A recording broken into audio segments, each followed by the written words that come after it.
Dites à quelqu'un, Dieu a une révélation pour toi aujourd'hui. Et si c'est quelqu'un que vous n'avez jamais vu, dites-lui que vous êtes content de le voir.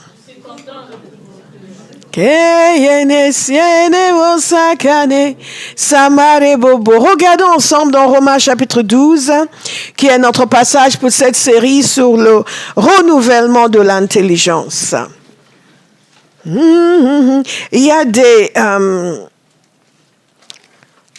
des étapes dans notre marche avec Dieu. Et lorsque nous naissons de nouveau, que nous recevons le Saint-Esprit, l'étape suivante, c'est le renouvellement de l'intelligence. Avant d'apprendre à faire 30 jours de jeûne, il faut jeûner, avant d'apprendre Apocalypse, avant d'apprendre le sens des rêves de Daniel, il faut apprendre à renouveler son intelligence. Il est indispensable que nous comprenions la nécessité de renouvellement de l'intelligence.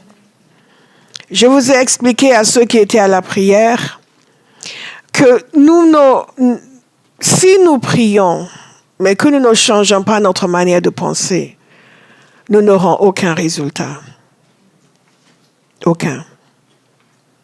Aucun résultat. Romains 12, verset 2. Ne prenez pas comme modèle, je lis la version du Semeur qui est beaucoup plus facile à comprendre, du moins sur ce passage. Ne prenez pas comme modèle le monde actuel, mais soyez transformés par le renouvellement de votre intelligence pour pouvoir discerner la volonté de Dieu, ce qui est bon, ce qui lui plaît, ce qui est parfait. En d'autres termes, pour comprendre la volonté de Dieu, savoir ce qui lui plaît, ce qui est parfait, il est nécessaire que notre intelligence soit renouvelée. Et le renouvellement de notre intelligence, c'est ce qui conduit à la transformation. En réalité, ce passage parle de la transformation qui est nécessaire. Mais je reviens au verset 1 parce que c'est la continuation qui nous montre ce qu'il faut faire avec notre être. Je vous exhorte donc, frères, par les compassions de Dieu, à offrir vos corps comme un sacrifice vivant, saint, agréable à Dieu, ce qui sera de votre part un culte raisonnable. Ensuite, ne vous conformez pas au siècle présent, mais soyez transformés par le renouvellement de l'intelligence, afin que vous discerniez quelle est la volonté de Dieu, ce qui est bon, agréable et parfait. Après avoir énuméré plusieurs points de doctrine, l'apôtre Paul nous dit maintenant ce qui convient de faire en tant que chrétien. Il ne suffit pas de connaître le fondement théologique de votre foi. Il est essentiel que votre manière de penser, notre manière de penser change. Et c'est ce qu'il nous dit ici. D'abord, pour nos corps, nous devons lui offrir nos corps comme un sacrifice vivant, saint et agréable à Dieu. En d'autres, ce qui sera de votre part un culte raisonnable. Donc, si vous voulez vraiment servir Dieu, offrir un culte à Dieu, commencez par ce que vous faites de votre corps, ce corps physique, donc pas uniquement le corps, mais toute l'entièreté de votre être. Ce que vous faites de votre vie, c'est le vrai culte que vous rendez au Seigneur. Et c'est pour cela que nous levons les mains pures devant l'Éternel. Nous ne faisons pas des choses immondes, ensuite nous venons à l'église et nous chantons comme des anges. C'est déjà un rempart contre l'hypocrisie. Mais au verset 2, il nous dit maintenant que il est possible pour nous de vivre comme les gens de ce monde. Mais nous ne sommes pas censés vivre comme eux, nous ne sommes pas censés leur ressembler. Mais nous devons être transformés. Amen. Dites transformés. Le chrétien doit être transformé. Et nous ne sommes pas transformés par le fait que nous sommes nés de nouveau. Nous sommes transformés par le fait que nous renouvelons notre intelligence. Nous sommes nés de nouveau et nous sommes pardonnés. Nous sommes déclarés non coupables, justifiés. Mais nous ne sommes pas transformés. Nous pouvons être délivrés de certaines choses. Il y a des gens qui étaient dépendants de la drogue.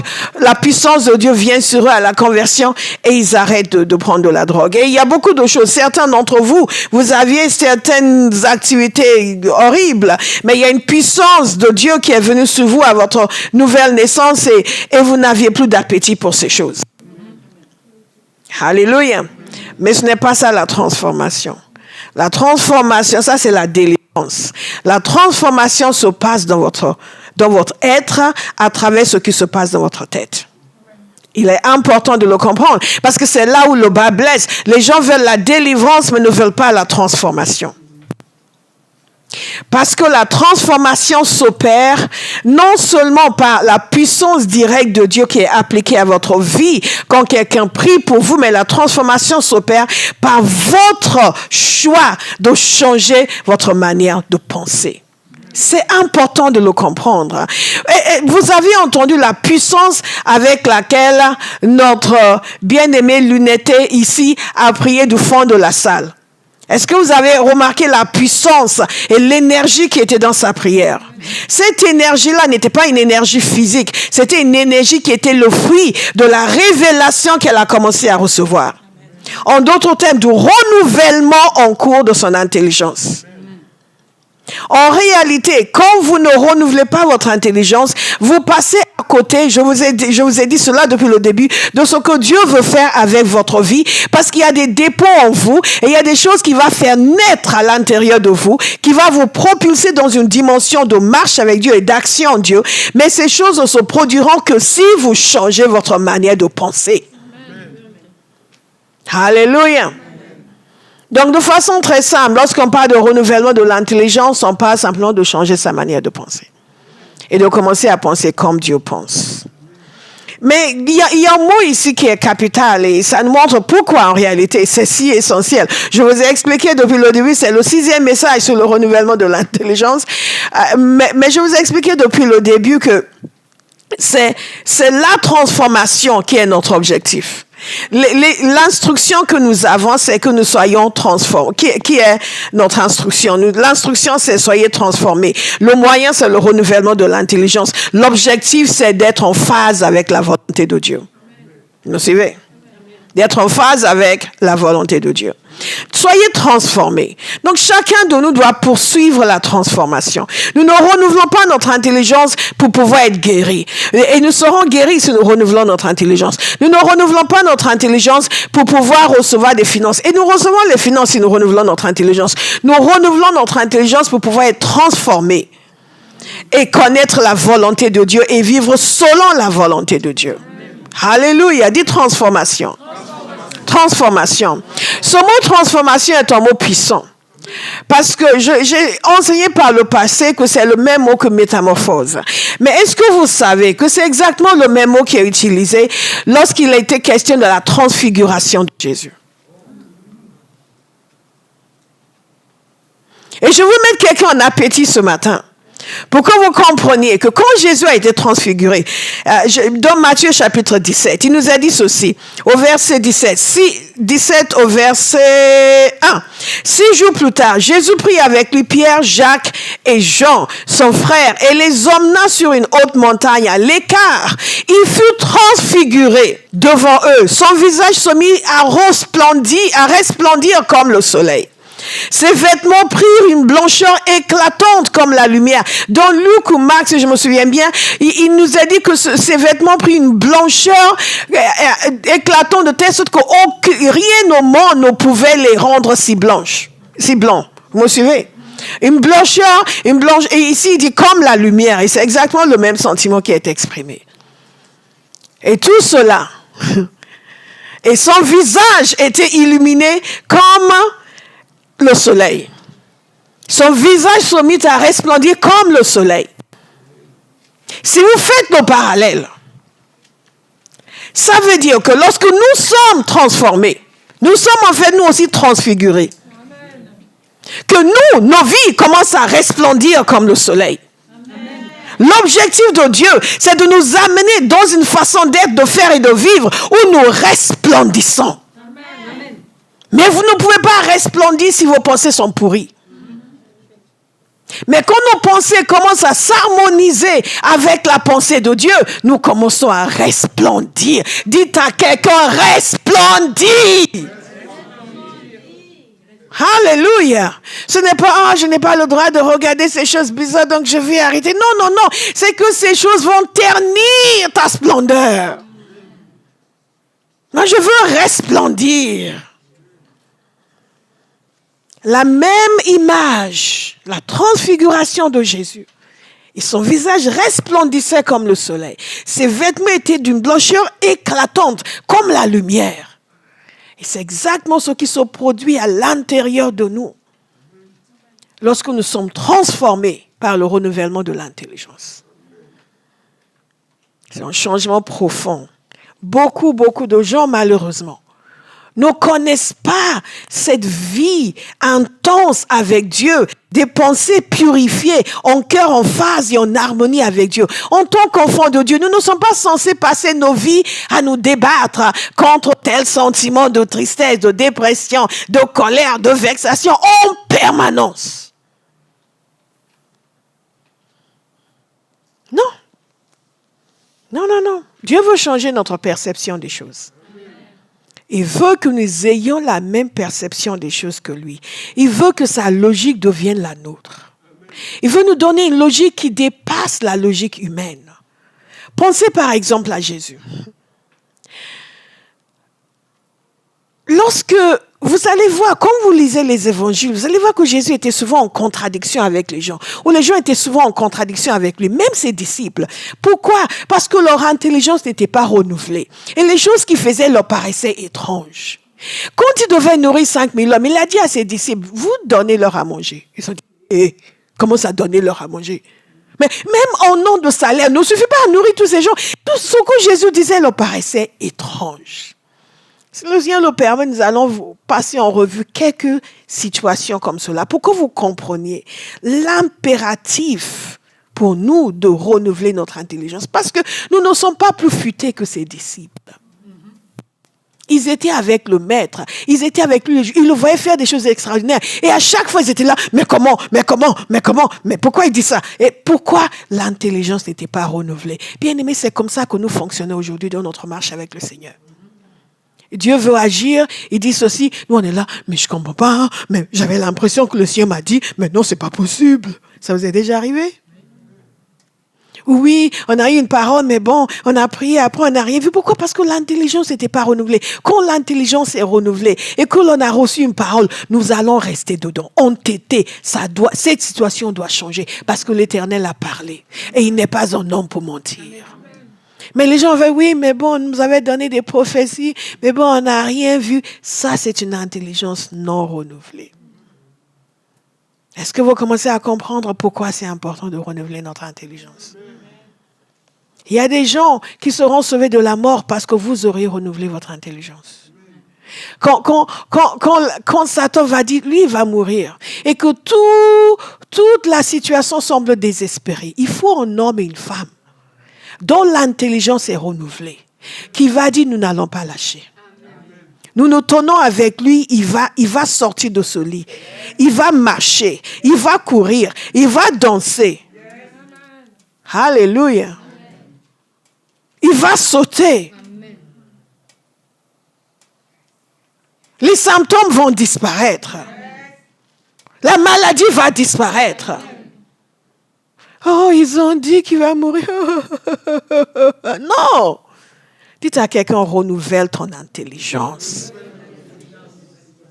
Nous ne sommes pas en train de dire que nous allons dire ce que nous voulons demander. Non, non, non. Nous allons dire ce que Dieu veut.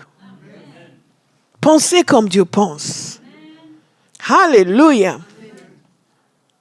Et renoncer à toute pensée mauvaise. Nos actions, mais j'ai jamais de mauvaise pensée. Regarde tes actions. Nos actions reflètent le décalage entre nos pensées et la pensée de Dieu, ou la symétrie entre nos pensées et la pensée de Dieu. La semaine dernière, nous avons parlé du péché de l'indifférence. Et le Seigneur nous a fait la grâce de nous repentir. Est-ce que vous savez que le fait de se repentir affaiblit déjà c'est les pensées, l'état d'esprit qui nous a conduits dans cette situation. Les neuroscientifiques reconnaissent que le fait de prendre conscience d'un état d'esprit négatif, vous me suivez, permet déjà d'affaiblir cet état d'esprit. Et sans être neuroscientifique, il m'arrive de dire aux gens, quand ils sont pris en faute et qu'ils essaient de se justifier, de s'excuser, je leur dis, tu vas refaire cela. Tu vas le refaire parce que tu ne l'as pas reconnu. Donc, tu valides ce que tu as fait. Et tu es en train de dire à ton cerveau, ça, c'est un bon comportement. Est-ce que vous me suivez?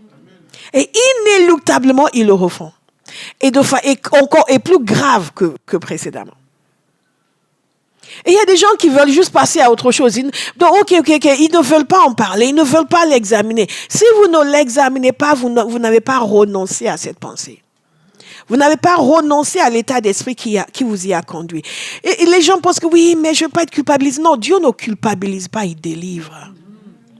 Mais si vous refusez de reconnaître que j'ai tel état d'esprit, ou j'ai eu tel état, parfois même il faut l'écrire, j'ai eu tel état d'esprit, telle attitude, tel comportement, tel fonctionnement, vous l'identifiez et vous êtes en train de dire à Dieu, je renonce à ça. C'est déjà un pas pour vous en délivrer. Mais si vous ne voulez pas en parler, si vous voulez passer à autre chose, ça reste enraciné. Écrit à l'intérieur, ça ne changera pas. On ne change pas juste parce qu'on a envie de changer. On change parce qu'on fait ce qu'il faut pour changer. Alléluia. Donc, ne dites pas, oui, mais pourquoi on doit se repentir parce que déjà nous exprimons devant le Seigneur la conscience de nos erreurs et que nous n'avons pas l'intention de recommencer. Nous demandons son aide pour ne pas recommencer, mais nous sommes en train de nous parler à nous-mêmes. Donner des instructions à notre cerveau pour dire ce fonctionnement-là, ça cesse maintenant. Et l'emprise de cet état d'esprit commence déjà à s'affaiblir. Et c'est prouvé scientifiquement. Alléluia. Et nous avons compris que c'est par la parole de Dieu que nous renouvelons notre intelligence, n'est-ce pas? Et après, je vais vous expliquer d'autres éléments qui sont importants dans le renouvellement de l'intelligence. Mais Éphésiens 4, verset 17, verset 22 nous dit ceci. On vous a enseigné à vous débarrasser du vieil homme qui correspond à votre ancienne manière de vivre et se détruit sous l'effet des désirs trompeurs. Qu'est-ce que nous avons dit? Il y a une ancienne manière de vivre. Elle ne change pas automatiquement. On est un état d'esprit. Il ne change pas automatiquement parce que nous sommes convertis. Il y a certaines choses qui vont changer tout de suite. Comme moi, j'ai commencé à dévorer la Bible, j'aimais lire. Il y a certaines choses qui vont changer tout de suite. Mais croyez-moi, le gros du travail que Dieu va faire en vous, il va faire quand vous allez décider de renouveler votre intelligence. Et il dit ceci, et à vous laisser renouveler par l'esprit dans votre intelligence. Alléluia. À vous revêtir de l'homme nouveau, créé selon Dieu, dans la justice et la sainteté que produit la vérité. Nous savons que nous avons déjà la pensée de Christ. Et c'est à nous de décider, de nous laisser revêtir de l'homme nouveau, de laisser ce que Dieu a déjà créé, qui est réel, nous remplir. Vous savez, même les gens du monde, ils comprennent l'importance de ce que vous croyez. Et beaucoup d'entre eux, quand ils vont parler de ces choses, ils vont mettre quelque chose devant eux qu'ils vont répéter inlassablement. Mais ils reconnaissent eux-mêmes que c'est une illusion. Mais même ce qui est illusoire permet aux gens de changer parce qu'ils y croient. Combien même la réalité du salut, la réalité de l'homme nouveau, la vie nouvelle que Dieu nous a donnée. Alléluia. Alléluia. Dites à quelqu'un, je vais travailler à mon salut avec crainte et tremblement. Amen. Vous savez, je suis toujours étonnée par les gens qui ne prennent pas le temps de lire la parole. Bon, les gens peuvent à un moment donné être surmenés, une situation particulière qui arrive, mais qui de façon générale ne sentent pas la nécessité de s'investir en profondeur dans la lecture de la parole. Parce que vous comprenez comment je me suis convertie, j'ai vu qu'il y avait du travail. C'est peut-être l'aveuglement ou l'appareil, je ne sais pas pour certains, mais j'ai vu qu'il y avait du travail. En lisant la Bible, j'ai compris que je ne pensais pas comme Dieu pensait. J'ai compris. Surtout parce que j'étais quelqu'un qui avait des opinions très arrêtées sur tout. Je réfléchissais beaucoup et j'avais des idées et des opinions. Et je les ai exprimées avec beaucoup de fermeté. Donc, quand j'ai commencé à lire la Bible, je dis,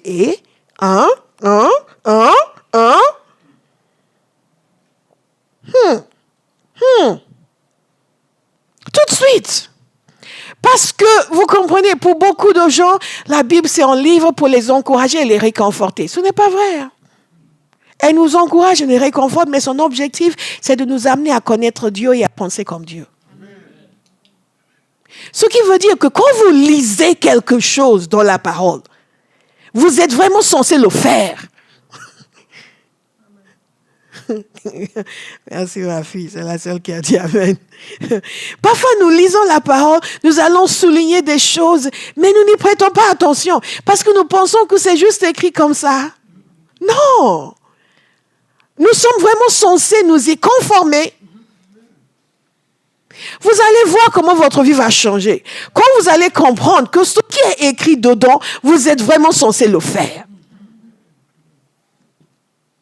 Que quand il dit Dieu demande des adorateurs, c'est de vous qui parle. Vous êtes vraiment censé être un adorateur.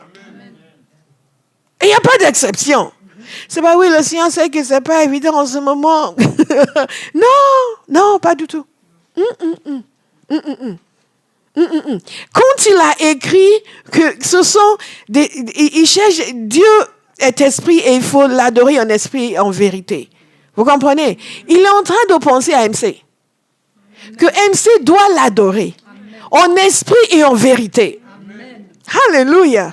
Mettez votre nom. Vous ne pouvez pas recevoir les promesses si vous n'acceptez pas les obligations. Amen. Les gens sont déçus en permanence parce que oui, ta parole dit, donc Seigneur fait. Et Dieu dit, ma parole dit, donc toi fais. Et là, oui, mais et quand on dit, mais est-ce que tu fais? Oui, mais quand même, il faut comprendre. Mais parce que l'être dure, elle est dure. Une personne, une fois, était venue à la réunion, elle m'a dit, oh, il y a beaucoup de faux pasteurs, mais vous, moi, j'ai entendu parler de vous que vous êtes bien, mais que vous êtes dur.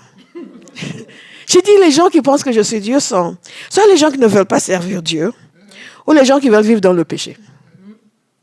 C'est les deux catégories de personnes qui pensent que je suis Dieu. Puis je ne sais pas d'où ils viennent, de quelle planète, de quelle église, mais ils ont peut-être eu affaire à des pasteurs qui leur disaient c'est pas grave. Dieu est miséricordieux, tu peux vivre comme tu veux. Non, vous pouvez choisir d'aller en enfer. Je ne vais pas vous y accompagner. Allez, amen. OK. Et les gens qui ne veulent pas servir Dieu. Une fois, le Seigneur m'avait parlé et j'ai partagé avec les gens qui viennent le matin. Et il m'a dit qu'il me tiendra pour responsable. Si quelqu'un peut se tenir devant lui et dire à juste titre qu'on ne lui a pas appris qu'il devait gagner des âmes et faire des disciples. À juste titre, en d'autres termes, il aurait raison de le dire. En d'autres termes, je ne l'aurais pas fait. Mais bien aimé, vous ne pouvez pas être dans cette église et ne pas entendre que vous êtes censé gagner des âmes. Vous êtes censé faire des disciples. Vous êtes censé servir le Seigneur. Si vous ne servez pas, c'est parce que vous êtes rebelle. Et quand vous allez vous tenir devant Dieu, lui-même va dire, c'est toi qui es rebelle, ton pasteur t'a appris. Mais je ne vais pas être trouvé en faute. Ah non, pas du tout. Donc, je vous l'ai dit, les deux catégories de personnes sont ceux qui veulent vivre dans le péché et ceux qui ne veulent pas servir le Seigneur. Alléluia. Parce que ces choses sont indispensables. Ce n'est pas facultatif. Nous sommes ses serviteurs, il n'est pas notre serviteur. Son royaume, c'est Dieu qui est Dieu, pas nous. Donc c'est lui qui dicte les règles. Il nous a sauvés gratuitement. Et la parole de Dieu nous dit, comme nous avons vu la semaine dernière, qu'il nous a sauvés pour le servir, pour de bonnes œuvres. Donc quand vous êtes né de Dieu, ma question maintenant c'est, en quoi est-ce que vous le servez? Et comme je vous ai dit, votre lieu de service premier, c'est là où Dieu a changé votre vie. C'est là où Dieu vous nourrit chaque jour. Donc, dans cette maison, quel est votre service pour le Seigneur? Et chacun de nous, pour le faire et le faire avec joie, doit renouveler son intelligence. Il y a des gens qui ont un esprit de service, un cœur de service. De jour comme de nuit, ils sont en train de chercher, qu'est-ce que je pouvais faire? J'étais tellement béni à Bauhaus. Qu'est-ce que je peux faire? Pasteur, qu'est-ce que je peux faire? Comment est-ce que je peux participer? Quelles sont les priorités? Quelle est la vision? Quelles sont les choses? En quoi est-ce que je peux être utile? Il y a des gens qui vont, pour vous, qu'on ne me demande rien. Vous suivez? Une intelligence non renouvelée. Je fais le minimum syndical. Oui, mais je suis super pris. J'ai un boulot énorme. C'est donc ce boulot que tu as été sauvé. Oui, mais j'ai un travail qui est très prenant. C'est dans ce travail que tu as été guéri. N'est-ce pas? Oh, j'ai ceci, j'ai cela. Dites renouvellement de l'intelligence. Quelqu'un avait besoin d'entendre ça. Ce n'était pas dans mon message. Alléluia. Donc, et je ne suis même pas arrivée encore au point d'aujourd'hui. Est-ce que Dieu n'est pas merveilleux? C'est pour ça que nous sommes sur le 6e message. Et personne ne peut dire, je n'ai pas compris qu'il fallait renouveler mon intelligence. Et nous faisons les choses point par point. Pourquoi? Pour vous donner le temps chaque semaine de prendre ce point de renouvellement et de le travailler. Comme notre bien-aimée qui a témoigné il y a 2 semaines, elle a entendu dire qu'il fallait renouveler son intelligence sur la valeur du salut, la grandeur du salut, le retour de Jésus. Elle s'est dit, moi, c'est pas du tout dans ma pensée. Et elle s'y est mise. Donc, chaque semaine, vous êtes censé vous y mettre. Le point, et non seulement ce qu'on a vu par le passé, mais ce qu'on a vu cette semaine-là. Vous êtes censé, on a vu par exemple, quand il fallait méditer sur Jésus, que personne n'a médité sur Jésus. On a dû demander pardon. Vous avez dû demander pardon au Seigneur parce que vous ne l'avez pas trouvé digne d'intérêt.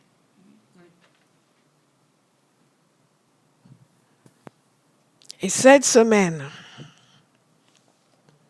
je vais vous inviter à changer votre manière de penser concernant votre identité en Christ. Concernant votre identité en Christ.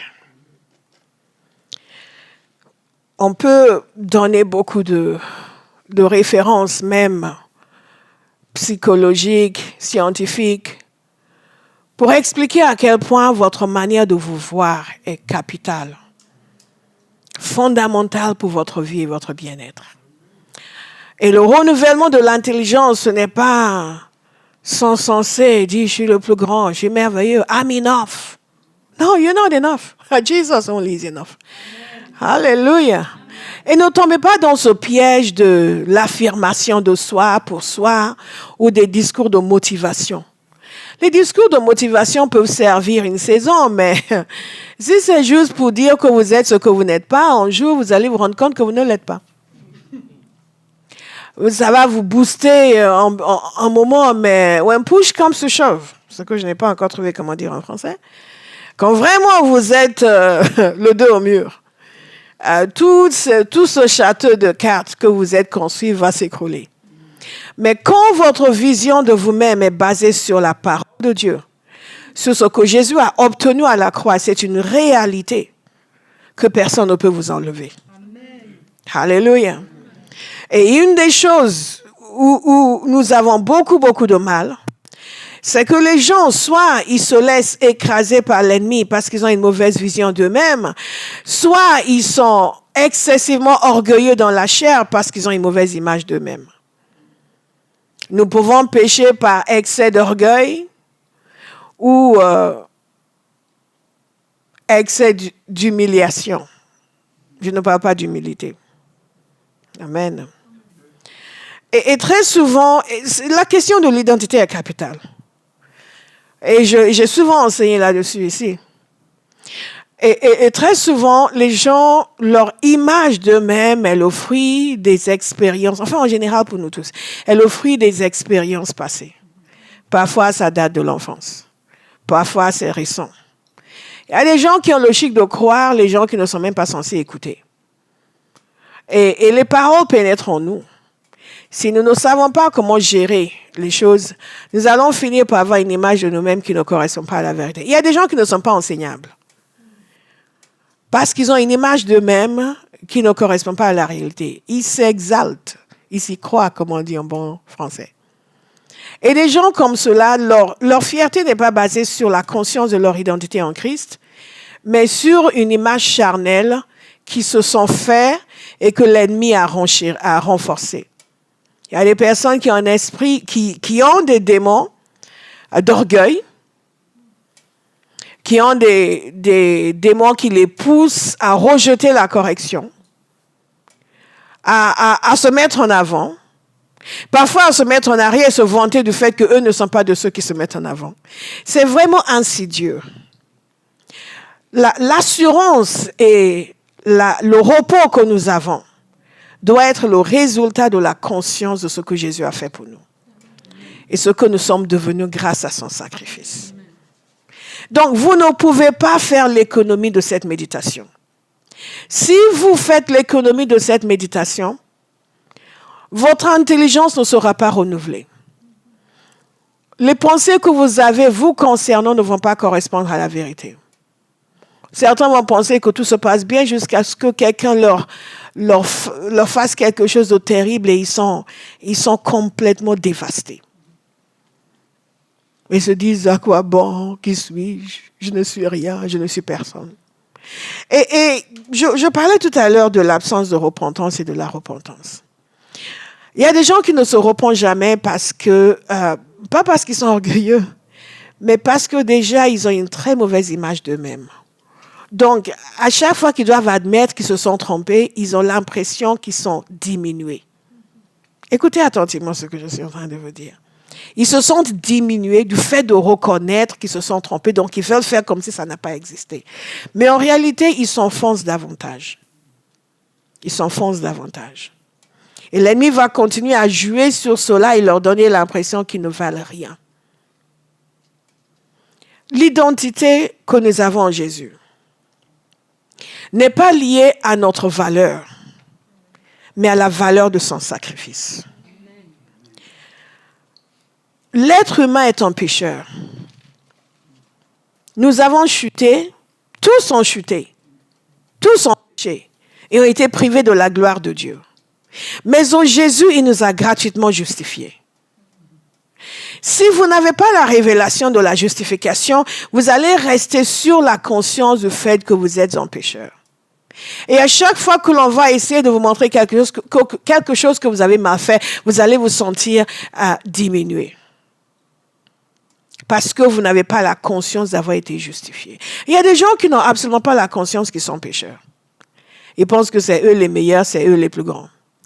Toutes ces choses sont des travers qui doivent disparaître de nos vies. Une relation saine avec soi-même, une relation saine avec les autres, une relation saine avec Dieu est basée sur une image exacte de ce que nous sommes. Nous pouvons nous repentir facilement parce que nous ne nous faisons pas d'illusions sur notre bonté. Et aussi parce que nous sommes conscients de la grâce dont nous avons bénéficié. Nous chantions tout à l'heure, je vis dans la grâce de Dieu. Alléluia. Donc, comprenez bien, pour votre santé mentale, pour vivre dans la paix, dans la joie, dans le repos, il est indispensable d'avoir la révélation, comme nous avons vu déjà, de Dieu lui-même. La révélation de Jésus, de son sacrifice de salut. La révélation de ce que Dieu veut. Et la révélation de ce que nous sommes en Christ. Écoutez, c'est tellement important. J'ai écrit tout un livre dessus. Ce livre est mon premier livre. Et ce livre, c'est une nouvelle identité. Vous allez me dire, oui, mais c'est en anglais. Oui, c'est en anglais. C'est comme ça. Je vais le traduire en français. Les chapitres sont aussi nés de Dieu. Ça, c'est notre identité. Parce que pendant que j'ai listé tout cela dans ce passage, nous allons lire tout à l'heure en Pierre. Et je me suis dit, mais ça correspond au chapitre de mon livre. Né de Dieu, aimé de Dieu, aimant Dieu, adopté dans la famille de Dieu, pardonné, déclaré non coupable, habité par le Saint-Esprit, délivré, investi d'autorité, délivré de la maladie, pourvu en abondance, la provision abondante, citoyen du royaume et ambassadeur du royaume.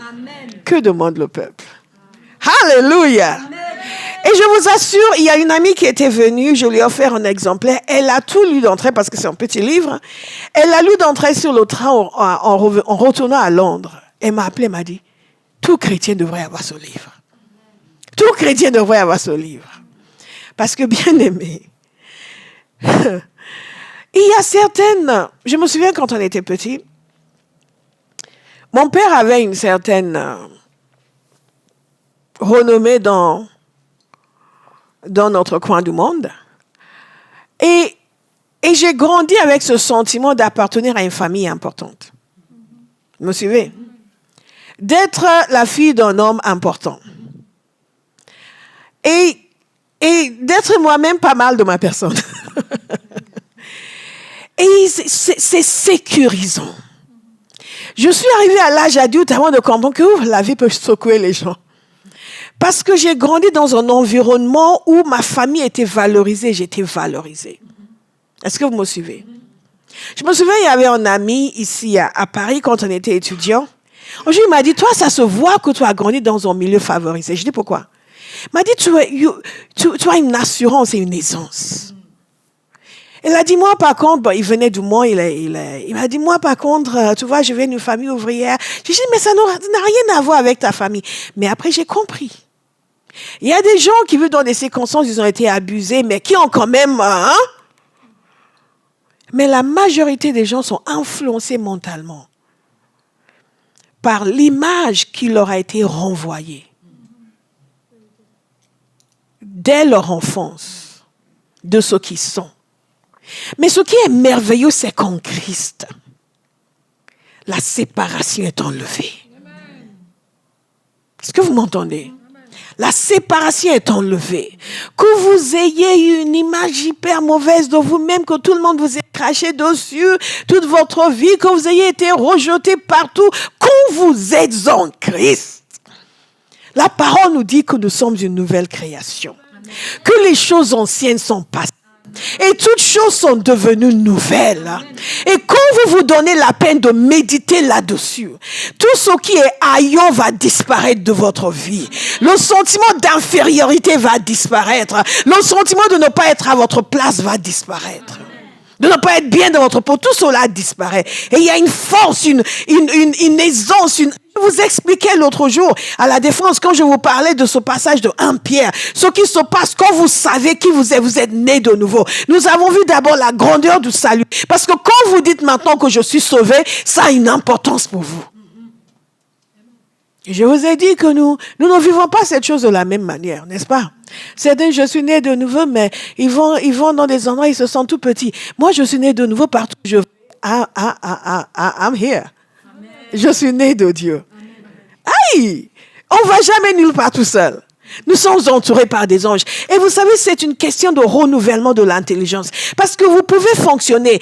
Et certains d'entre nous, professionnellement, on a fonctionné à des échelons très élevés. Mais il y a certains endroits où les gens vont vous intimider. Ils vont vous intimider. C'est à vous de vous rappeler qui vous êtes. Amen. Et des fois, j'allais au travail, je méditais sur qui j'étais. Et quand j'arrive, rien ne m'intimide. Personne ne m'intimide.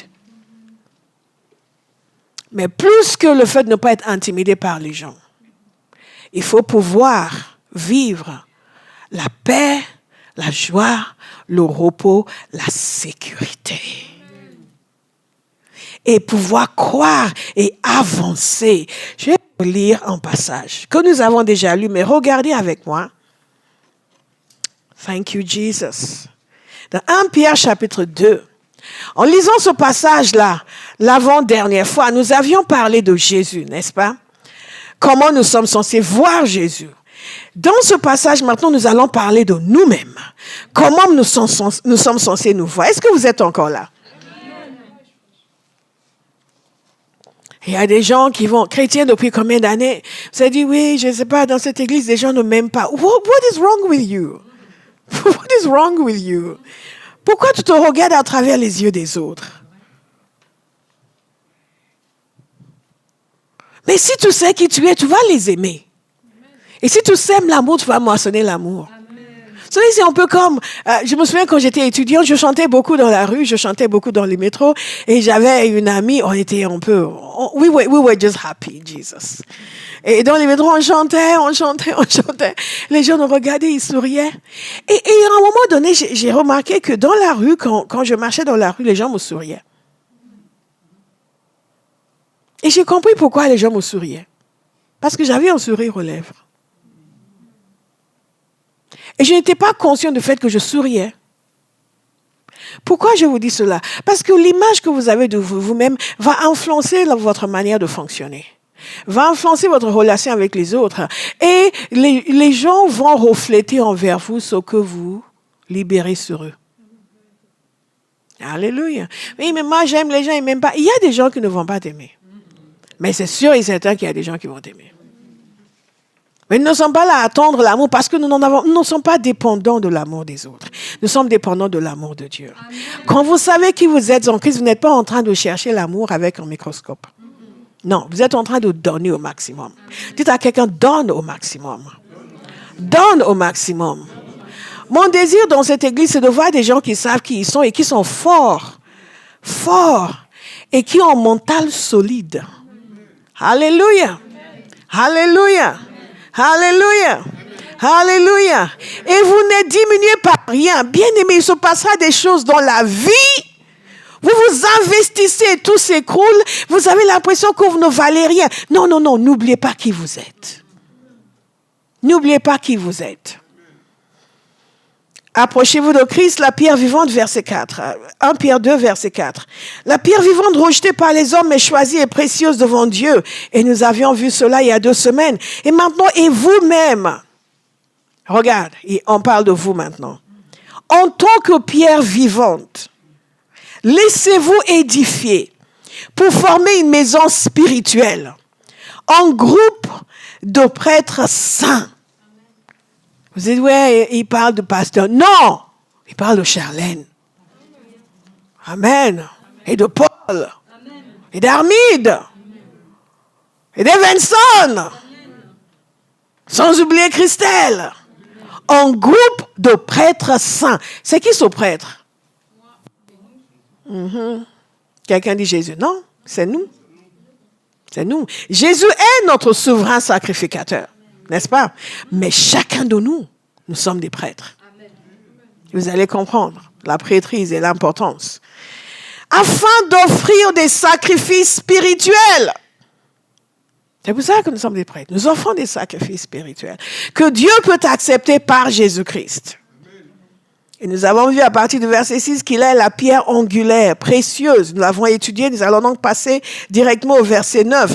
Vous, il parle de ceux qui vont trébucher, ce n'est pas nous. Vous, au contraire, vous êtes un peuple choisi.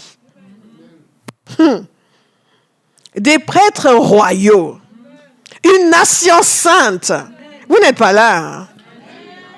Vous n'êtes pas là. Hein? Ou vous êtes vraiment décidé à ne pas comprendre. Hein?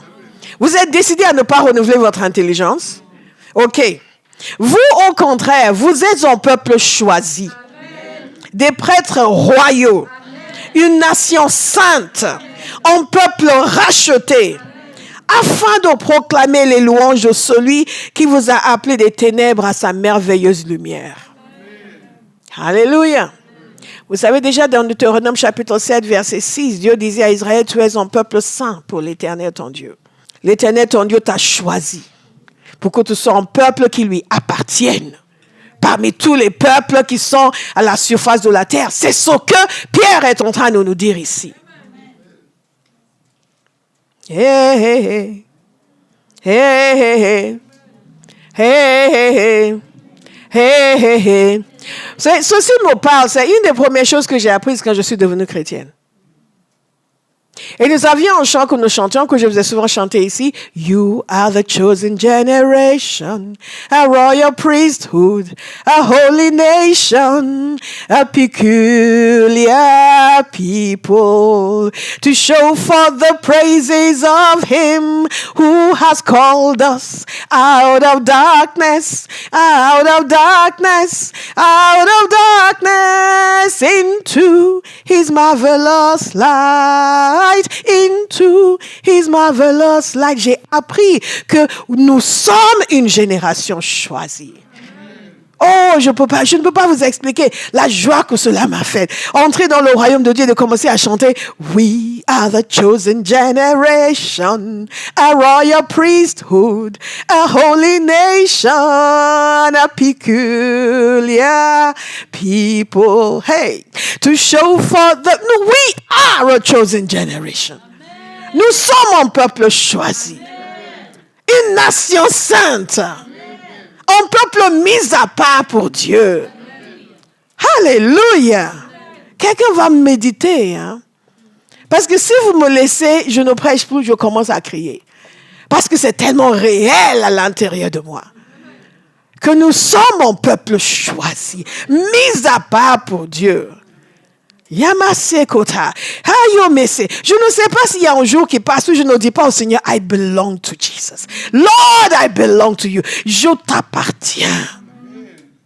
Et quand vous comprenez que vous lui appartenez, vous n'allez pas dire, mais on m'a demandé de faire ça, et je suis trop fatiguée pour le faire, je n'ai pas envie, mais pourquoi on demande aux gens de faire ça? Mais non, je lui appartiens. Pas plus tard que ce matin, je dis, Seigneur, tu peux me demander ce que tu veux. Whatever. Quel que soit ce que tu as envie de faire sur la terre, tu cherches quelqu'un, je suis là. Pourquoi? Parce que je lui appartiens. Je lui appartiens. Je lui appartiens. Je lui appartiens. Il n'a pas besoin de m'expliquer, de me convaincre. Non. Nous lui appartenons. Nous sommes des pierres vivantes, comme Jésus. Une maison spirituelle. Nous sommes censés former tous ensemble une maison spirituelle. Abba House est une maison spirituelle. Yes. Ce n'est pas une maison de commérage. Ce n'est pas une maison de gens problématiques. C'est une maison spirituelle.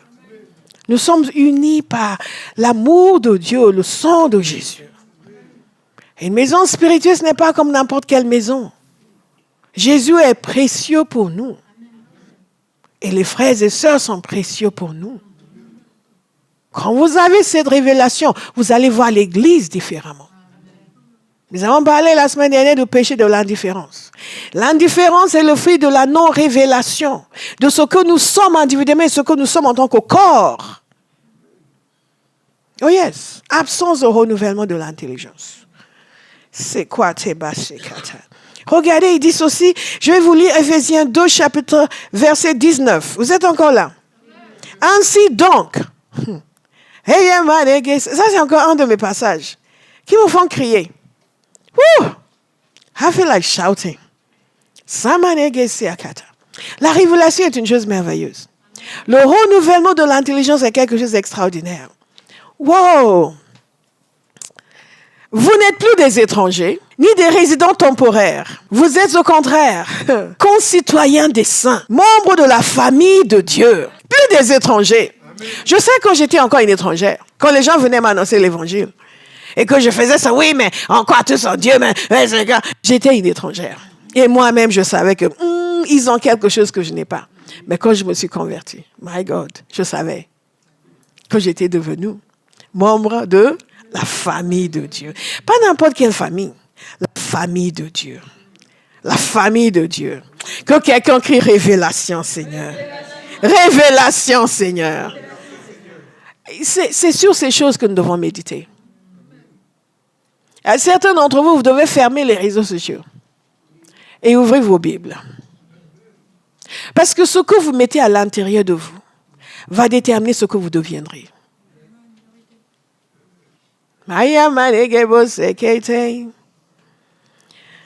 Vous avez été édifiés sur le fondement des apôtres et prophètes, Jésus-Christ lui-même étant la pierre angulaire. C'est ce que nous avons lu dans Pierre, n'est-ce pas? Nous avons une confirmation dans Éphésiens, une lettre envoyée par l'apôtre Paul. C'est en lui que tout l'édifice bien coordonné s'élève pour être un temple saint dans le Seigneur, une maison spirituelle. C'est en lui, écoutez attentivement, que vous aussi, vous avez été édifiés avec eux pour former une habitation de Dieu en esprit. Aïe, aïe, aïe, aïe, aïe. Quand quelqu'un entre dans cette maison, naît de nouveau, commence à faire partie de cet édifice qui est construit par Dieu. C'est une réalité spirituelle et vous devez vous en être conscient. Amen. S'il vous plaît, ne gaspillez pas votre vie à vous soucier de ce que vous allez manger, ce dont vous allez être vêtu, des prières ponctuelles, de sauvegarde immédiate, de rescousse immédiate. Ne gaspillez pas votre vie. Dépensez votre temps sur Dieu. Remplissez vos pensées de la pensée de Dieu. Alléluia.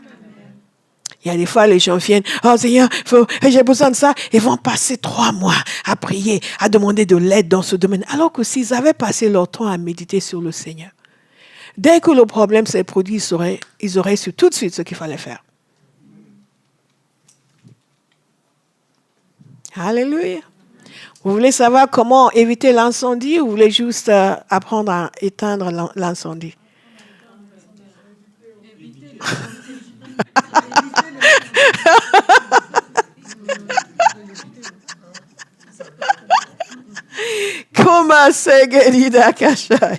Lorsque la maison aurait été entièrement brûlée, c'est ça? C'est comme ça que beaucoup de chrétiens vivent leur vie.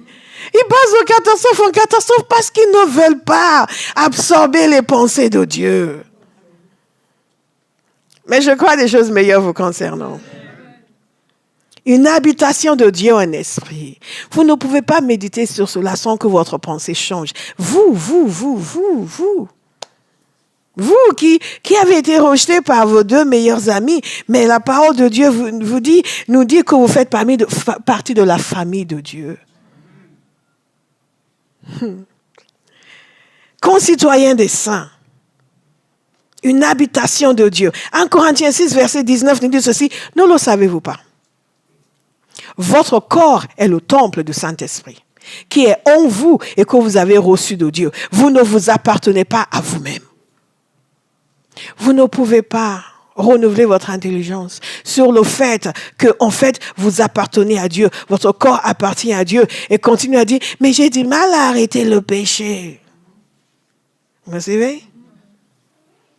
Vous avez du mal à arrêter le péché parce que vous n'avez pas encore saisi le fait que votre corps appartient à Dieu. Dites révélation. Révélation. Nous méditons sur notre identité. Notre identité, donc, c'est ce que nous sommes en Christ. Notre identité, c'est aussi ce qui est dit dans ce passage. Nous sommes des prêtres saints. 2 choses. Prêtrise et sanctification. C'est le b.a.-ba de la vie chrétienne, la sanctification. Vous allez rencontrer des gens qui vont vous dire, oui, mais nous sommes sous la grâce. Mais Dieu n'a pas effacé la sanctification de sa parole. Et non seulement ça, la prêtrise, nous offrons des sacrifices spirituels à Dieu. Nous offrons la louange à Dieu. Nous offrons nos prières à Dieu. Chaque enfant de Dieu doit entrer dans cette dimension de prêtrise. Il y a une carence dans la prêtrise à l'Église. Nous avons des consommateurs, mais pas des prêtres. Dieu veut des prêtres. Notre identité, c'est prêtre. Un prêtre, c'est quelqu'un qui vient offrir un sacrifice. La louange, la prière. Un prêtre, c'est quelqu'un qui va présenter le peuple à Dieu, qui va faire des sacrifices en faveur du peuple. Un chrétien qui vit son identité de prêtre est un homme et une femme de prière. Amen. Me suivez? Quand vous comprenez que vous êtes un prêtre, vous allez comprendre que la prière est votre devoir. Cela, c'est partie intégrante de votre nature d'enfant de Dieu né de nouveau. Donc, ce n'est pas, tu viens à la prière, tu viens pas à la prière. Est-ce que tu as une vie de prière? Ah, je ne sais pas, j'essaie, mais vous savez, pasteur, c'est pas facile.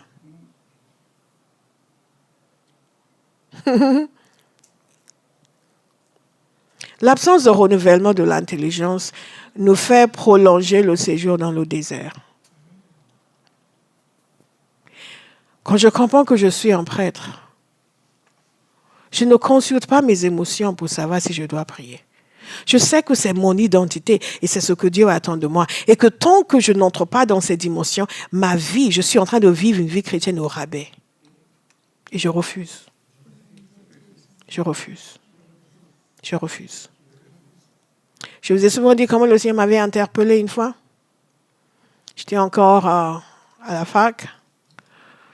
J'habitais à la résidence universitaire à Port-Royal. Et je me souviens, j'ai juste eu une pensée, mais je n'ai jamais été médiocre dans ma vie. Pourquoi je vais être une chrétienne médiocre? Peut-être que ça ne vous parle pas, mais moi, ça m'a interpellée. J'ai dit, mais non. Je refuse d'être une chrétienne médiocre. Je vais être le genre de chrétien que je suis censé être. Tout ce que Dieu attend de moi, il va obtenir. Je serai excellente dans ma vie chrétienne. Donc, soyez pas médiocre. Dites à quelqu'un, sois pas médiocre. Sois pas médiocre. Sois pas médiocre. Ne sois pas médiocre dans la prière. Ne sois pas médiocre dans ta vie chrétienne. Vise l'excellence. Non, dites-le encore à votre voisin. Vise l'excellence. Les gens veulent être excellents au travail, mais ils veulent être médiocres dans leur vie chrétienne. Oui, mais vous savez, parce que pour lire la Bible quand même, ben, tu as fait des études de médecine. Et tu as lu tous ces gros livres. Et là, pour lire ta Bible, vous savez, c'est pas... Non, mais pasteur, vous ne comprenez pas. Dieu a donné la grâce pour être patient. Continuez à prier pour que la patience continue. Amen. Amen. Nous dites à quelqu'un, ne sois pas médiocre. Ne sois pas médiocre. Ne sois pas médiocre. Ne sois pas médiocre. Dieu mérite l'excellence dans notre marche avec lui. Nous sommes des prêtres saints. Un prêtre doit offrir des sacrifices de louange. Un prêtre doit offrir des sacrifices de prière.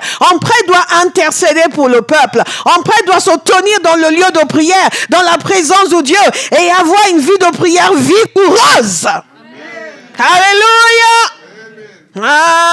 Nous sommes des prêtres saints.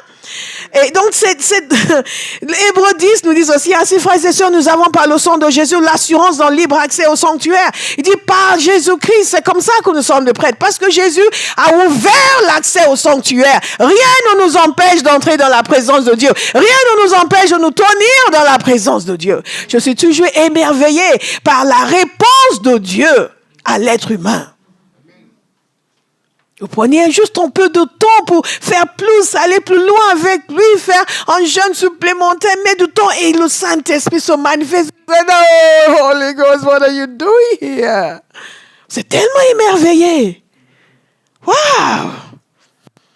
God is so good! Mais si vous dites, qu'est-ce qu'elle a? Ça va vous arriver aussi. Par la grâce de Dieu.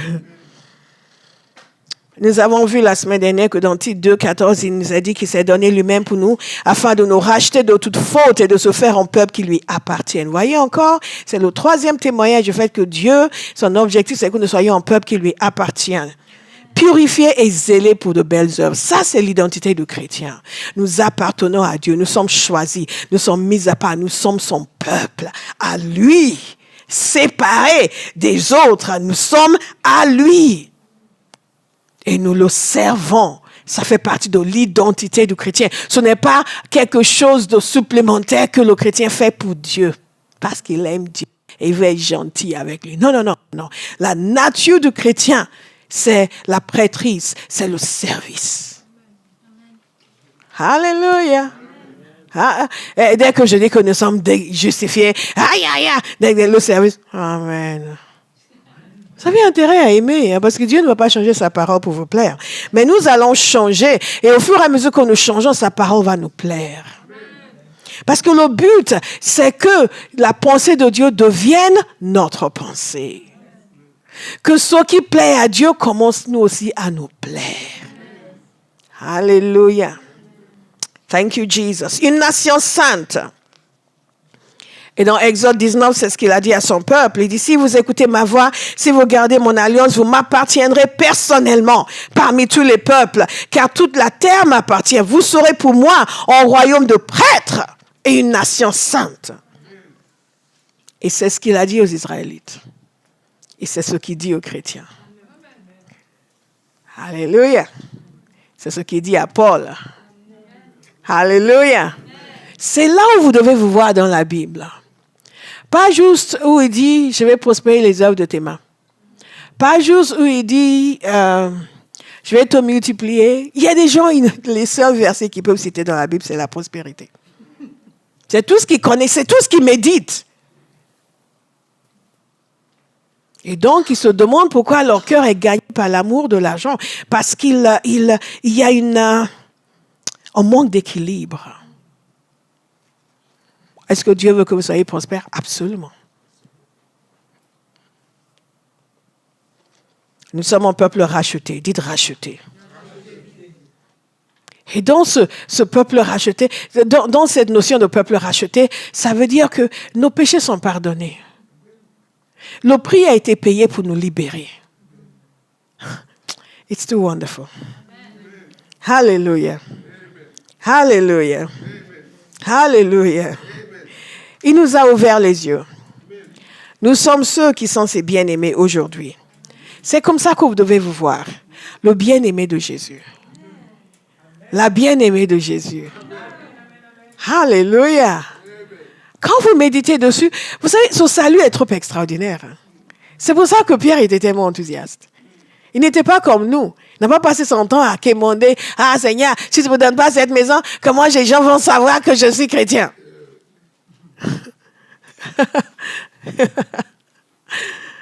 La révélation de sa parole est claire. Elle donne de l'intelligence simple.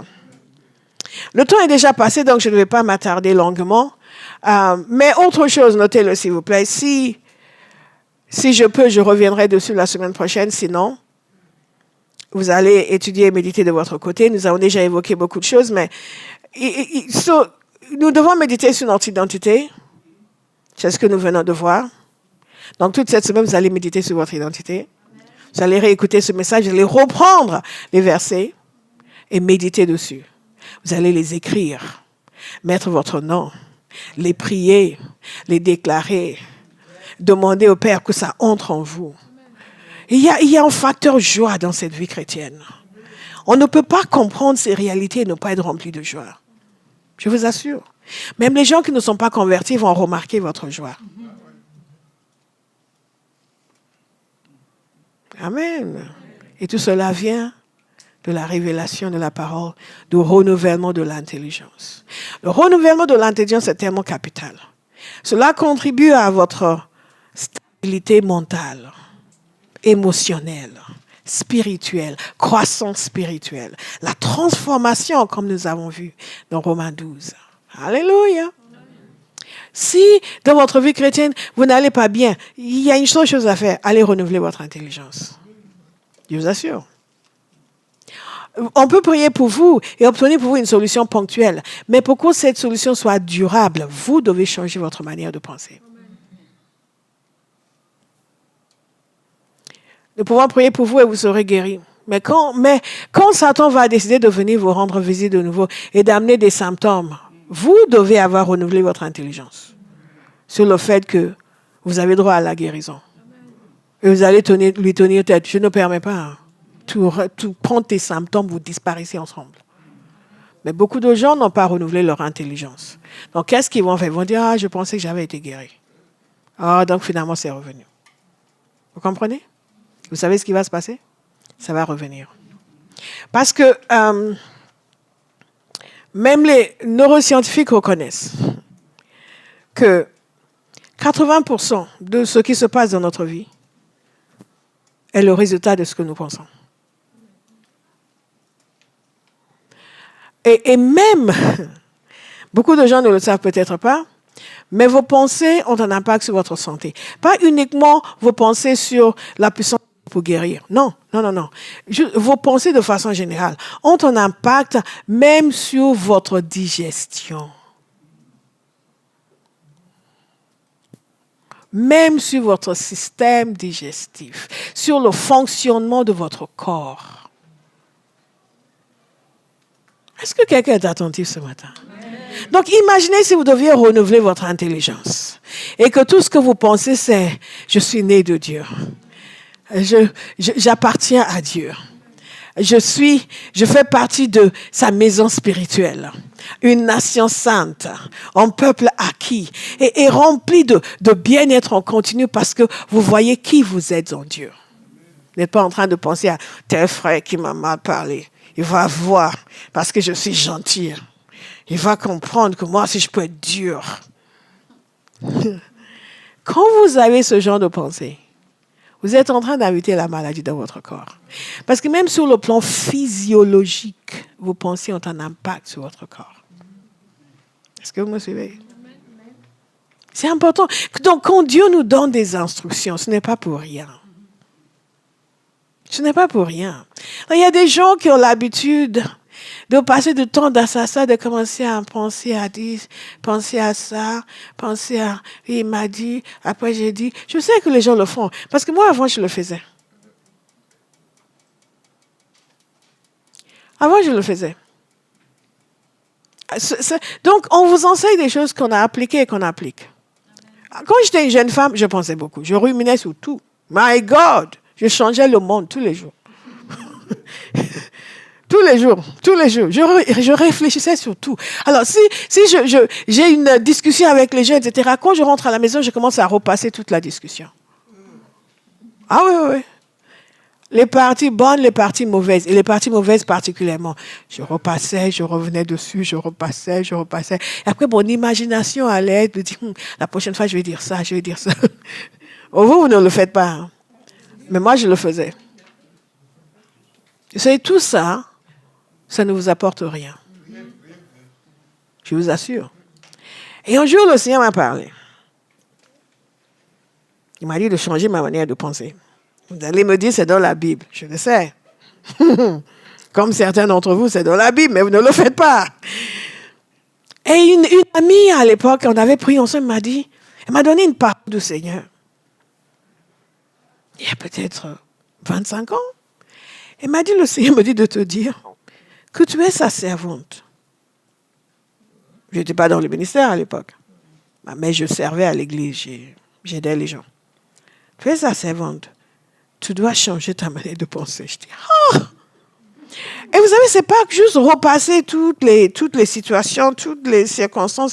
C'est aussi penser à des choses de genre, penser au ciel, penser à l'enfer, penser à la mort, penser... En fait, ce n'est pas que le monde que je changeais, même l'univers, je changeais. Donc, si vous voulez, c'est pour cela que c'est étrange pour moi quand les gens ne pensent pas, ne réfléchissent pas. Parce que nous, on a été dans l'excès de réflexion, n'est-ce pas? On est arrivé en juste milieu. Alléluia. Donc, je veux vous encourager. Décidez que vous allez faire ce que dit la parole de Dieu. Vous allez porter votre attention sur sa parole. Renouvelez votre intelligence. Certains doivent s'asseoir pour dire, dans ce domaine, qu'est-ce que je pense? Il y a des gens qui pensent, oui, mais moi, personne ne m'aime. Oui, mais moi, que les gens m'aiment, mais dès qu'un petit peu, ils vont s'énerver contre moi. Il y a des gens qui ont ce genre de pensée, n'est-ce pas? C'est parce qu'ils ne savent pas qui ils sont en Christ. Quand vous savez qui vous êtes en Christ, vous n'avez plus de sentiment d'infériorité, ou de sentiment de devoir gagner l'affection, ou le sentiment que tout le monde est contre moi. Est-ce que vous m'écoutez? Ou le sentiment qu'ils sont injustes envers moi. Les gens qui se voient petits sont souvent très difficiles à vivre et très difficiles à gérer. Alors que quelqu'un qui a une idée saine de ce qu'il est en Christ, vous dites, là, tu as mal fait, tu me fais, ah oui, il va se repentir tout de suite. Et vous, c'est, pourquoi il n'y a qu'à moi qu'ils ont dit ça? Tout de suite, ils sont sur la défensive. Je vais vous dire une chose, si vous vous défendez constamment, vous avez besoin de renouveler votre intelligence. Si vous avez du mal à accepter vos fautes, vos erreurs, si vous vous rebiffez quand vous êtes repris, vous avez un gros problème d'identité. Alléluia.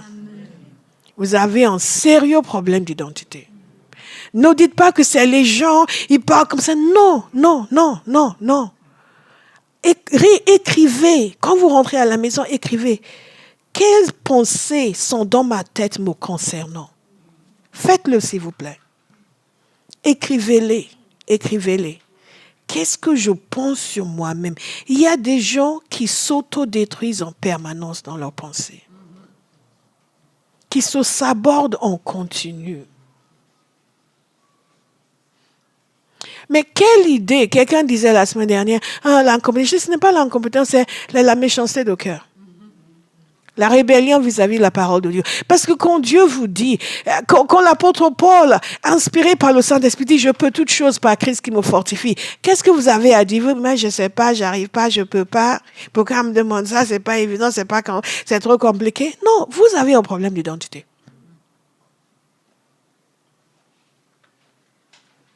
Donc, ne plaisantez pas avec cela, s'il vous plaît. Parce que, pourquoi les gens abandonnent face à l'ennemi? J'allais vous parler des provisions de la Nouvelle Alliance. Nous allons en parler la semaine dernière, la semaine prochaine, mais ça en fait partie. Pourquoi les gens capitulent face à l'ennemi? Parce qu'ils ne savent pas qui ils sont en Christ. Or, Jésus nous a donné autorité. Mais nous allons développer cela la semaine. Maintenant, je suis convaincu que je dois vous faire un enseignement là-dessus. Pour que vous compreniez à chaque fois pourquoi j'insiste sur ces différents points. Parce que c'est dans tous ces domaines qu'il faut renouveler notre intelligence. Ne vous contentez pas de venir écouter de bons messages. Pasteur fait de bons messages, comme dit le petit. Et Béa a dit que pasteur fait de bons messages. Vous devez pouvoir écouter, manger, dévorer, et que l'on voit la différence dans votre manière d'être. Amen. Alléluia. Alléluia. Amen. Pourquoi les gens courent voir des faux prophètes, tout en sachant qu'il y a quelque chose qui n'est pas clean? Parce qu'ils ne savent pas qu'ils sont en Christ. Donc, il faut que quelqu'un, même s'il est un peu bizarre, mais bon, on ne sait pas, on ne sait jamais. Comment ça, on ne sait jamais? On sait. On fuit cet individu. Parce qu'on est tellement désemparés, parce qu'on ne sait pas que Dieu va nous écouter et qu'il va nous parler. Le Saint-Esprit veut que nous comprenions ces choses. Jésus nous l'a envoyé pour nous enseigner. Et ne soyez pas dans l'autre extrême où vous êtes sûr de vous-même. Parce que si votre assurance est en vous-même et pas dans ce que Jésus a fait pour vous, un jour, vous allez vous écrouler. Parce qu'à chacun dans la vie arrive quelque chose qui dépasse nos forces naturelles. Alléluia. Sans parler du fait que vous allez passer toute votre vie en dehors de la volonté de Dieu, parce que Dieu résiste aux orgueilleux. Est-ce que vous me suivez? Qui va méditer sur son identité en Christ? Alléluia. Alléluia. Alléluia. Alléluia. Alléluia. Alléluia. Alléluia. Quand vous avez 3 personnes et que vous avez une personne qui sait exactement ce qu'elle vaut, et vous lui dites, bon, on va faire ça. Ah oui, d'accord. Elle se met au travail. Quelqu'un fait, oui, je ne sais pas si je peux. Ok, d'accord, je vais essayer. Ok. Et la personne va, oui, mais j'ai essayé ça. Et après ceci, vous vous rendez compte du décalage? L'un a déjà fini. L'autre est encore là en train de tergiverser, d'hésiter et de dire, ouais, je ne sais pas. Comme dit, oui, ça, c'est pas... Ah non, mais moi, j'avais mis un effort. Et c'est vraiment pas bon. Une fois, bien m'a dit. Mais j'ai travaillé toute la nuit. J'ai dit, et alors? C'est pas bon? Vous êtes d'accord avec moi? C'est pas bon? C'est pas bon? Et il y a une assurance qui doit être en vous. Vous ne pouvez pas être dans cette maison, écouter tout ce que je prêche et être faible à l'intérieur. Être faible spirituellement. Être incertain, indécis. Déstabilisé par peu de choses. Non. Non.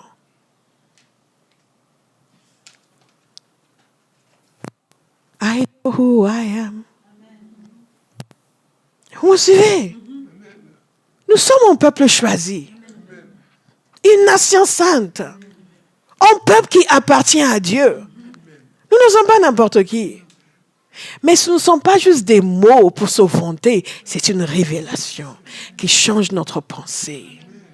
Notre manière de parler, de nous présenter, d'agir, de répondre aux défis. De réagir face à la proposition de péché. Quand vous savez que vous êtes son enfant, qu'il a choisi pour lui-même, et quelqu'un vient vous dire, si tu n'acceptes pas ça, tu seras viré. Si tu ne commets pas ce péché, tu seras viré. Virez-moi. Virez-moi.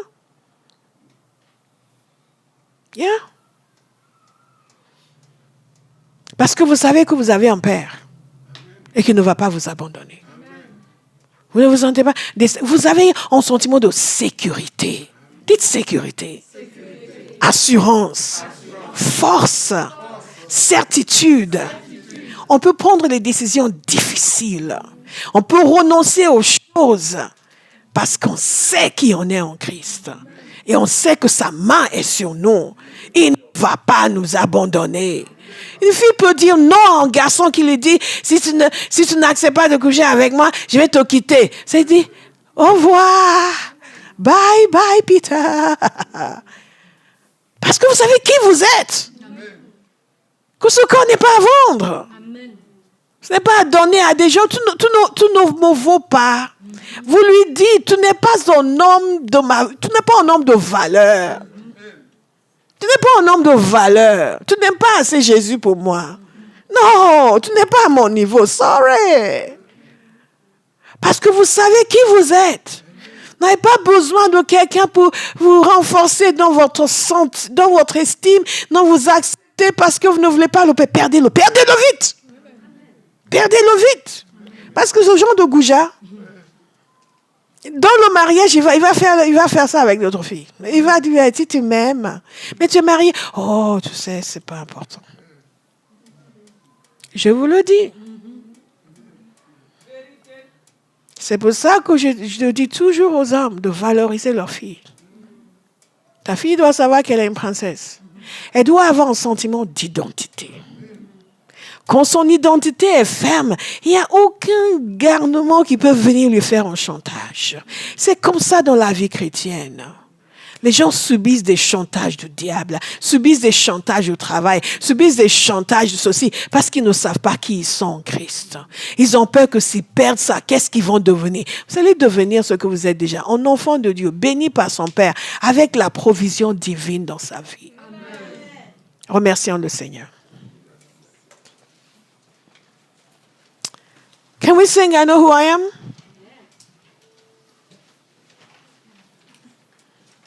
Votre devoir cette semaine, c'est de découvrir qui vous êtes. Amen. Et je vous ai donné suffisamment de versets. Méditez-les, confessez-les. Écrivez d'un côté ce que vous pensez, là, de vous, les pensées qui vous traversent. Comment ça? Vous avez quelque chose à faire, vous dites, moi je ne pourrais pas. Comment ça, vous ne pouvez pas le faire? Vous dites, oui, mais vous ne comprenez pas. Je comprends très bien. Hein. Parce que tout ce qu'on est en train de faire aujourd'hui, tout ce que je suis en train de faire aujourd'hui, Satan est venu me dire que je ne pouvais pas le faire. Il est venu me harceler de jour comme de nuit pour dire tu ne peux pas, toi tu n'arriveras pas. Mais nous sommes là. Et si vous savez où nous allons, my God.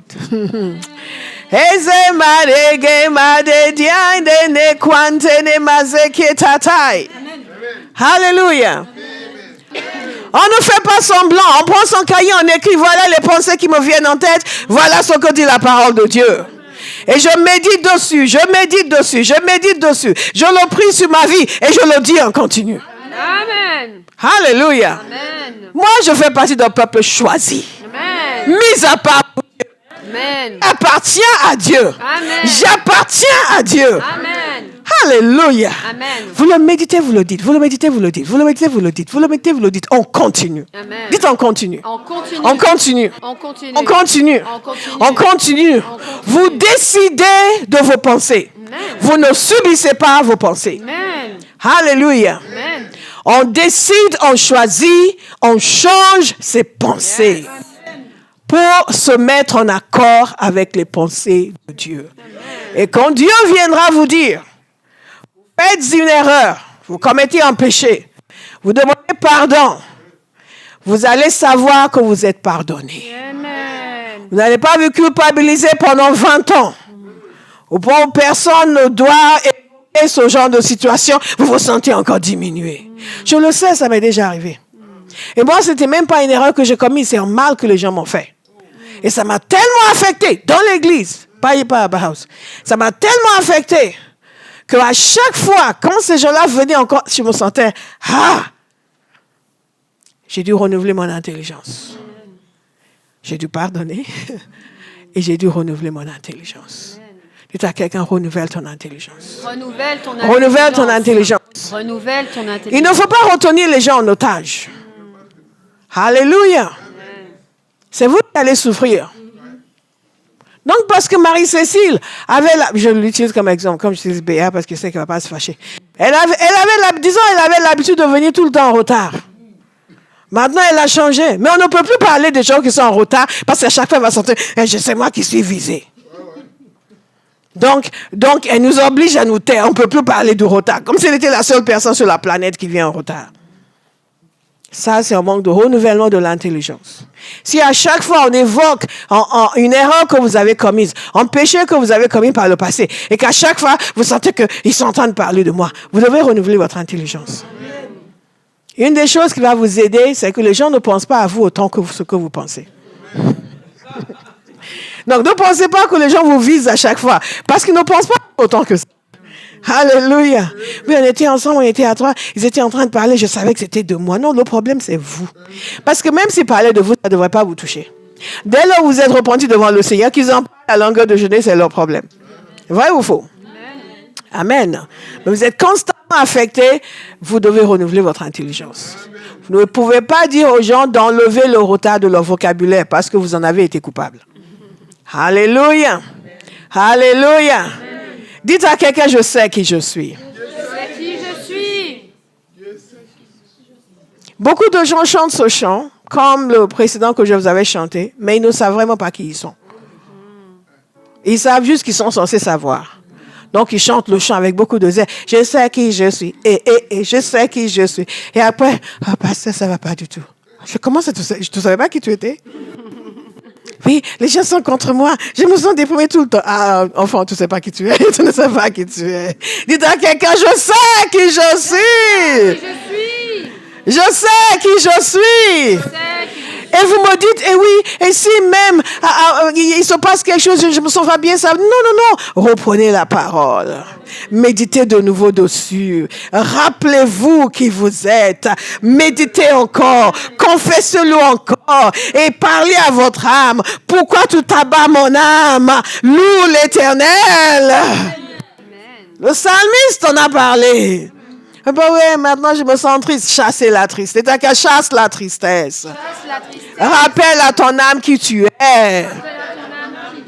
Rappelle à ton âme que tu es né de Dieu. Et c'est en cela que vous allez construire ces voies dans votre cerveau.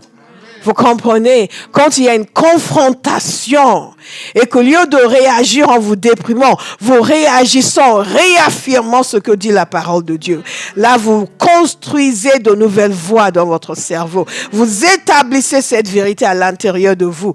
Et vous savez que vous établissez ainsi les pensées de Dieu en vous. C'est en réalité, cela est tangible au niveau du cerveau. Ce n'est pas des choses vagues, il y a une réalité. Amen. Alléluia. Amen. Dites encore à quelqu'un, je sais qui je suis. Je sais qui je suis. Je sais qui je suis. Je sais qui je suis. Nous allons prier maintenant pour les gens qui ont besoin de savoir qui ils sont en Christ. Amen. Si vous ne savez pas que vous êtes réellement nés de nouveau, que vos péchés sont pardonnés. Alors, on n'est pas chrétien parce qu'on vient à l'église. Sinon, tous les rats seront chrétiens. Non, il n'y en a pas ici. Il n'y en a pas ici. Il y a des rats ici. Sinon, même nos chaises seraient chrétiens. Nous sommes chrétiens parce que nous avons donné notre vie à Jésus. Nous avons accepté son sacrifice. Nous avons beaucoup parlé de ce qu'il a fait à la croix. Et c'est quand nous venons à lui que nous croyons et nous lui donnons nos vies que nos péchés sont pardonnés. Toutes ces bonnes choses que nous avons dites aujourd'hui viennent pour ceux qui donnent toute leur vie, leur cœur à Jésus, qui se repentent de leurs péchés. Ce n'est pas automatique. Mais dès lors que vous lui donnez votre vie, vous êtes pardonné. Je vais donc prier avec quelqu'un aujourd'hui qui veut dire au revoir à sa vie passée et donner sa vie à Jésus. Fermer la porte au passé, se repentir de son péché, reconnaître que toutes ces bonnes choses nous avons parlé dans l'identité, nous ne pouvons les avoir que à travers le sacrifice de Jésus. Nous passons par la croix. Priez avec moi, Père, au nom de Jésus. Me voici devant toi.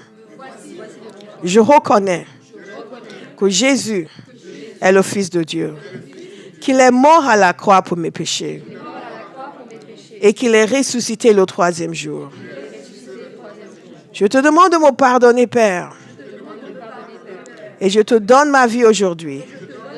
Je te demande de me sauver par le sacrifice de Jésus, que je te sois réconcilié et que je reçoive la vie nouvelle, la nouvelle naissance, afin que moi aussi, je puisse faire partie du peuple de Dieu, de la famille de Dieu, de cette nation sainte, au nom de Jésus. Amen. Amen. Si vous êtes là, que vous avez fait cette prière pour la première fois, vous êtes en ligne. Si vous êtes en ligne, pour ceux qui vont suivre par la suite, envoyez un petit message. Il y aura l'adresse email dans le chat. Envoyez un petit message et nous allons vous répondre, vous envoyer tous les éléments dont vous avez besoin. Et si vous êtes en salle, les conseillers vont vous répondre, vont vous accueillir à la fin du culte. Alléluia. Amen. Est-ce que nous pouvons remercier le Seigneur pour sa parole? Alléluia, Seigneur, te disons merci pour ta parole, pour tout ce que tu as déposé dans la vie de chacun, Seigneur. Nous sommes reconnaissants, Père. Te disons merci, Père. Merci, Seigneur, pour tout ce que tu as déposé dans la vie de chaque personne. Merci, Seigneur, Père. Merci, Seigneur.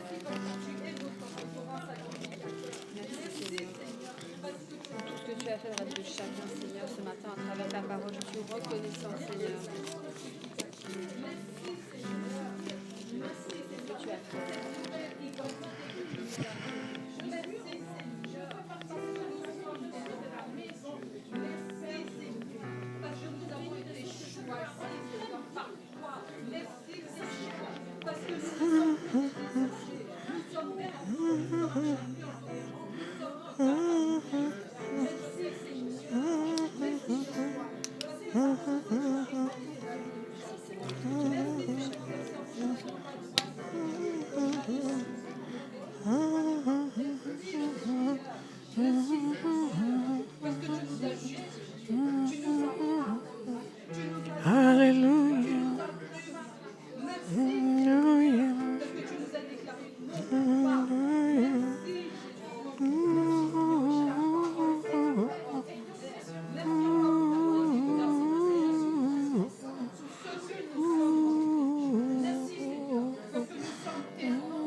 Alléluia. Amen. Alléluia. Amen. Amen. Nous vous rappelons qu'à la fin du mois, nous aurons, soit à la fin du mois, soit le début du mois de décembre, nous aurons de nouveau les 3 jours de jeûne et de prière et de nouveau le temps de guérison. La différence étant que nous allons avoir 2 sessions pour les temps de guérison. Nous n'aurons pas de prière le matin, le samedi matin. C'était bien ce qu'on avait dit, on le reportait sur la semaine suivante. Oui, c'était début décembre. OK, début décembre, OK. Nous allons avoir 2 réunions. Je vous encourage d'ores et déjà à inviter vos amis, à inviter les personnes que vous connaissez. Ça va être plus prophétique et guérissant, parce que je pense que le Seigneur veut agir aussi dans le prophétique. Et il m'a rappelé d'ailleurs que c'était censé être une réunion de miracles, ce qui veut dire qu'au-delà de la guérison physique, il y a d'autres dimensions de la vie des gens que Dieu veut toucher. Amen. Alléluia. Donc, nous profitons de cette réunion-là qui sera la dernière de cette année. L'année prochaine, il y aura d'autres évolutions. Nous irons certainement dans d'autres villes de France pour faire ces réunions. Donc, il est fort possible que ce ne sera pas tous les mois à Paris. Donc, profitez-en. Profitez de ces dernières réunions de l'année. Invitez vos amis, invitez les gens que vous connaissez. Invitez-les simplement, qu'ils soient malades ou pas. Dieu va faire quelque chose d'extraordinaire dans leur vie. Amen. Nous sommes reconnaissants envers le Seigneur pour sa grâce, pour son onction, qu'il déverse sur nous abondamment. Et il a donné sa parole et ne faillit pas. Il agit toujours dans les vies. Vous êtes d'accord avec moi? Il agit toujours dans les vies. Il agit toujours dans les vies. Et c'est un privilège pour nous de pouvoir être les points de connexion avec les gens pour que Dieu agisse dans leur vie. Est-ce que vous en êtes conscient? C'est vraiment un privilège. Donc, ne venez pas seuls cette fois-ci. Dès maintenant, déployez-vous pour inviter des personnes, que ce soit des personnes qui connaissent le Seigneur ou pas. Dieu va faire quelque chose dans leur vie. Il nous a donné un dépôt de grâce pour donner à notre génération. C'est important que vous soyez participants.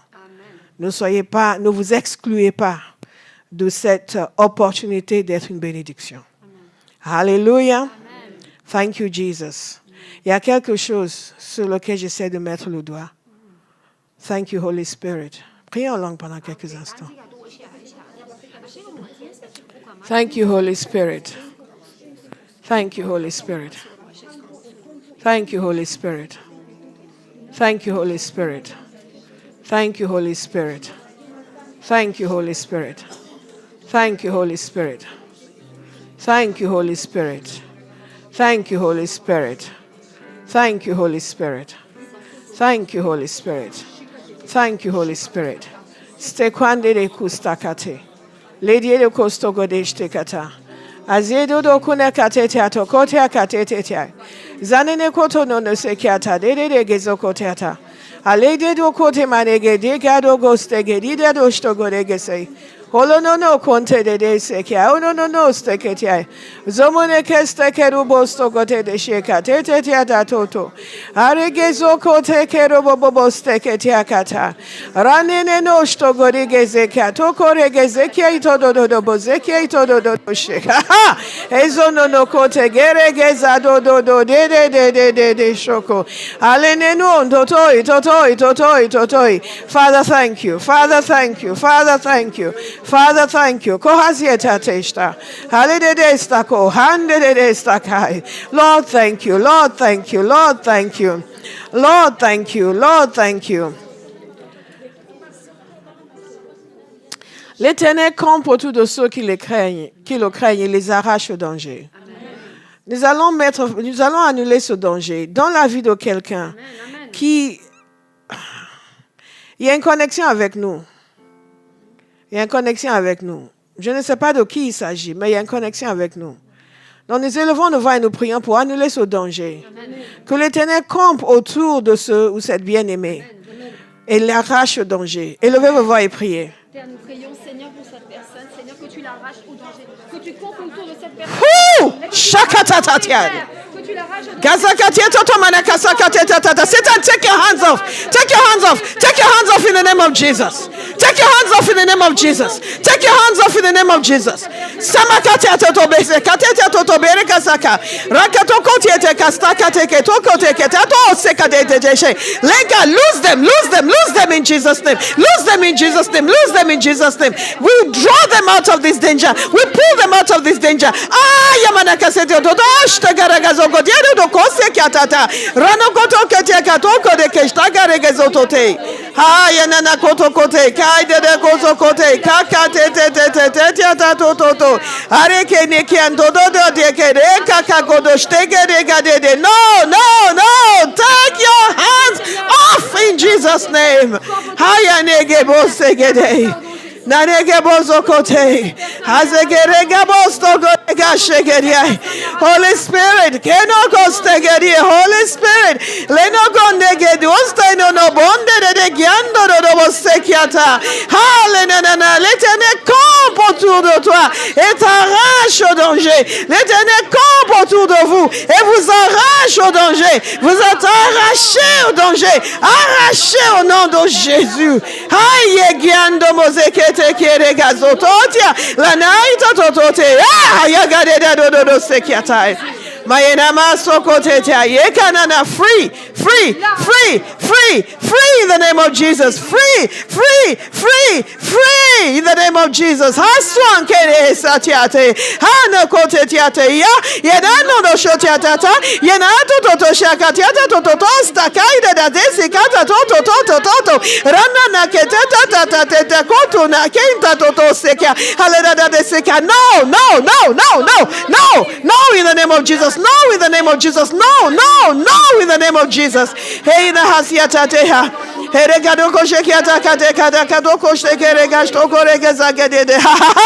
Yes, thank you, Holy Spirit. You will not die. You will not die. Thank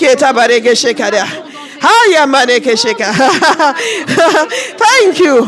Thank you, Holy Spirit. Thank you, Holy Spirit. Thank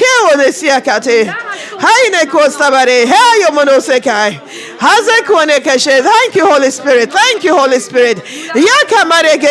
Arrachez au danger, arrachez au danger, arrachez au danger, arrachez au danger au nom de Jésus. Conformément à ta parole, ils sont arrachés au danger au nom de Jésus. Allez, maintenant, c'est quoi que c'est ta Lord, thank you. Remercions le Seigneur. Seigneur, te disons merci pour Thank you, Lord.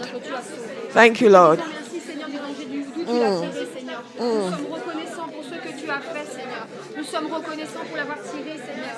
L'avoir tiré du danger, Seigneur. Oh, thank you, Lord. Arraché au Thank you, Lord. Merci pour l'avoir arraché, Seigneur.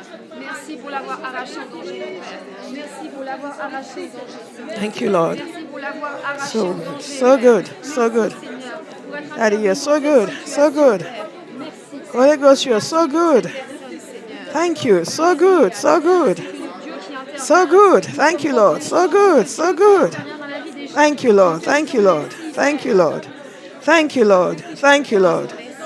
Au nom de Jésus. Amen. Vous venez d'exercer votre prêtrise. Saluez quelqu'un.